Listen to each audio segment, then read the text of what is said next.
Hallo und herzlich willkommen zurück zu Prolog. Ja, dieses Mal machen wir dieses kleine Eltern-Kind-Problem.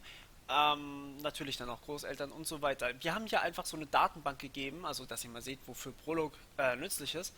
Und ja, also ich habe hier mal einfach ein paar Namen aus Game of Thrones genommen. Die stimmen tatsächlich so, diese Verwandtschaften. Das ist tatsächlich auch nur die Seite House Stark, so ein bisschen, falls ihr die Serie verfolgt. Falls nicht, dürfte es euch egal sein. Es gibt einfach eine Mutter, Catelyn, und einen Vater, den Eddard, und der wiederum hat selbst einen Vater, nämlich Rickard. Und der Rickard hat aber noch einen zweiten Sohn, nämlich den Benjen. Es gibt natürlich noch mehr, ich habe nicht alle aufgeschrieben, sonst wird es ein bisschen unübersichtlich. Logischerweise sind die dann Brüder. Und ja, die Catelyn hat natürlich auch noch einen Vater, nämlich der Hoster. So, und jetzt definieren wir hier uns einfach mal, also das sind jetzt die Fakten, die gelten einfach so und wir wollen jetzt das Ganze noch ein bisschen genauer haben.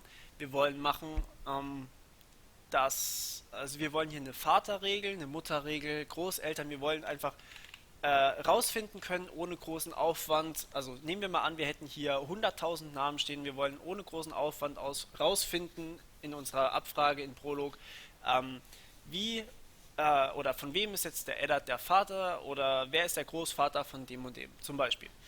So, denn wir wissen ja, bei Game of Thrones können die Stammbäume etwas kompliziert werden. So, und was wir jetzt hier machen, wenn wir uns diese Vaterregel, die Mutterregel, ähm, Mutter XY und die Elternregel definieren, ähm, machen wir folgendes. Eltern, upsala, das muss natürlich ein Doppelpunkt sein.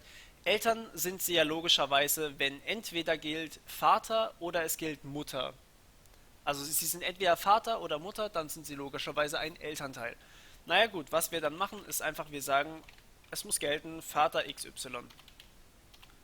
Oder aber, es muss geltern, ja genau, geltern, alles klar.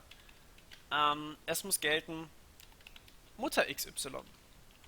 So, jetzt kriegt ihr hier auch schon mal mit, wie man zum Beispiel ein oder hinkriegen kann, nämlich einfach durch Pattern Matching. Wir gehen hier einfach durch von oben nach unten und gucken uns durch, was wir hier matchen können. Also wir können erstmal alle Väter durchprobieren, wenn wir beim Vater nichts mehr finden, dann schauen wir bei der Mutter halt weiter. Macht ja nichts, ist ja egal. So, und Vater oder Mutter sind sie jetzt, ähm, jetzt brauchen wir hier noch mehr Regeln, männlich und weiblich sind jeweils relativ einfache Regeln. Da muss dann nämlich einfach nur dieser Name rein hier. So, ich mache jetzt allerdings nur mal von Eddard und von Rickard und von Catelyn und von Hoster. Ähm, ja, dann sollte ich vielleicht das hier vorher kopieren. Der Eddard ist jetzt gerade dreifach männlich. So, der Hoster ist auch ein Mann gewesen und oder ist immer noch, ich weiß es nicht. So, ähm, okay, Mutter gilt logischerweise. Wenn war's. Naja gut, der Charakter, der hier auf der linken Seite steht, das ist ja immer das Elternteil, der muss weiblich sein, bei einer Mutter. Das bedeutet, weiblich X muss gelten.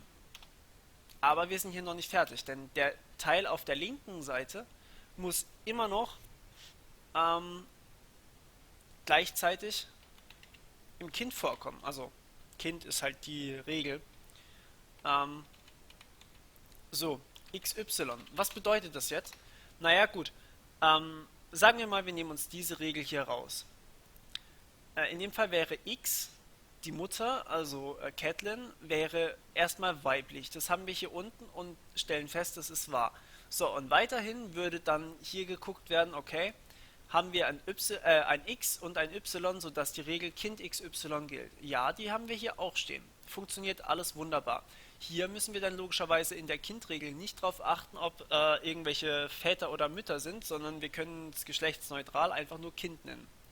Und deswegen machen wir hier dann nämlich ein männlich. Ich hoffe wirklich gerade, ist mir noch nicht vorher gekommen, dass Äs und Üs funktionieren, sonst muss ich das hier nochmal ändern. Ähm, ja, der Vater sollte natürlich männlich sein und ebenfalls in der Kindregel vorkommen. Also auch x, y. So, Und jetzt kann man das ja schon mal ausführen und wir können gucken, ob dieses männlich-weiblich funktioniert. Ich glaube, ich schreibe es einfach um. AE, so, kein Problem.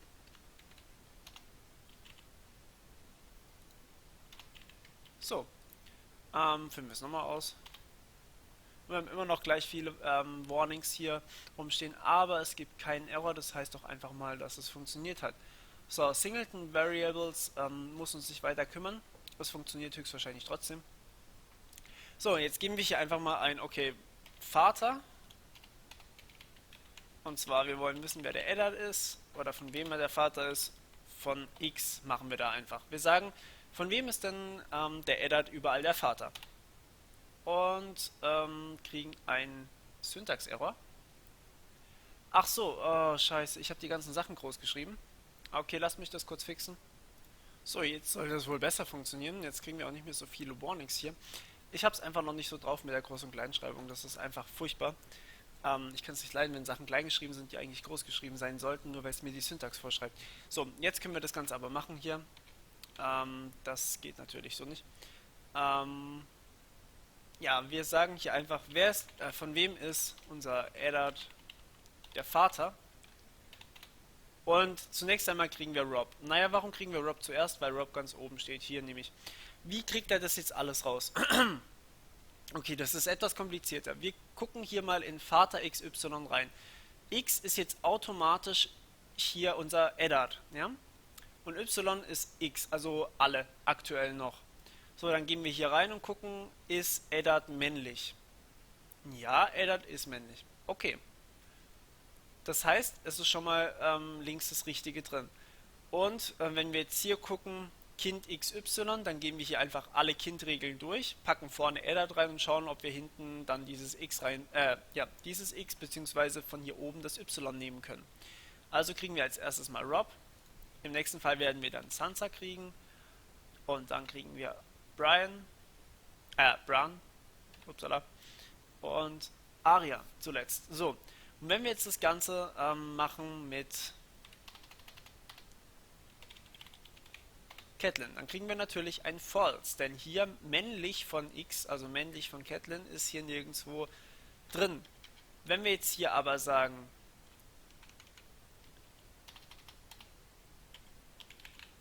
älter, oh ja, oh, das ist aber sehr nett. Ich habe mich verschrieben, ich habe hier älter eingegeben statt Eltern. Und dann fragt mich Prolog automatisch, also es ist wie Prolog, ob ich es korrigieren möchte zu Eltern. Das ist sehr cool.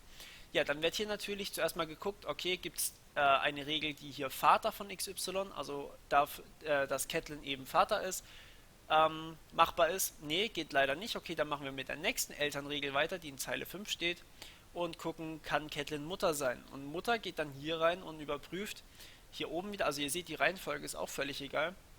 Kann Catelyn weiblich sein? Ja, hier unten haben wir die Regel oder den Fakt besser gesagt, Catelyn ist weiblich. Und dann geht es einfach alle Kindregeln durch, schaut, okay, hier geht's nicht, hier steht nicht Catelyn, hier nicht, hier nicht, hier nicht, hier nicht. Und hier haben wir dann zum ersten Mal Catelyn stehen. Und dann ist X, also das X bzw. das Y hier, ist dann Rob und danach wieder Sansa und Bran und Arya. So, und so funktioniert Prolog. Und hiermit können wir dann jetzt noch eine coole Regel machen, nämlich warum ich das eigentlich alles so geschrieben habe. Ähm, ja, Großvater möchte ich nicht machen, Großelter von x, z. So, was passiert jetzt bei Großeltern? Naja, gut. Wir können unser Großelternteil, lasst uns Eltern schreiben, Großeltern von xz, dann kann natürlich jetzt erst einmal x der Vater von z sein, von y sein und y kann der Vater von x sein, von z sein. Das Problem ist jetzt, wir haben hier mehrere Möglichkeiten. Wir können hier Vater, Vater haben, wir können Vater, Mutter haben, wir können Mutter, Vater und Mutter, Mutter haben. Und statt dass wir uns das jetzt so kompliziert machen, können wir einfach sagen, warum nicht gleich? Wir nehmen einfach älter, Eltern. Ist schwierig, eine Einzahl von Eltern zu bilden, ohne dass es sich total bescheuert anhört. Deswegen, ja.